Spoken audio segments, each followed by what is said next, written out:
So hello guys, कैसे हो आप सब। तो हम अपनी बाइक में डीपी वाइज़र इंस्टॉल करने वाले हैं, तो दिखाते हैं आपको ये डीपी वाइज़र कैसी लुक्स आती है बाइक की। और चलते हैं दिखाते हैं आपको। तो गाइस ये मंगवाया हमने डीपी वाइज़र फ्लिपकार्ट से, मुझे पड़ा 600 रुपीज़ का पड़ा ये।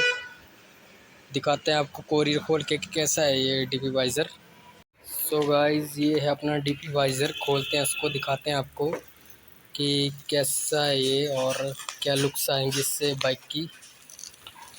तो खोलते हैं इसको पहले, फिर दिखाएंगे। तो गाइस ये आए हम यमाहा के शोरूम में और ये दिखाते हैं हम आपको। डीपी वाइज़र लगवा रहे हैं अभी हम बाइक में अपनी R15 V2 में। तो करवाते हैं।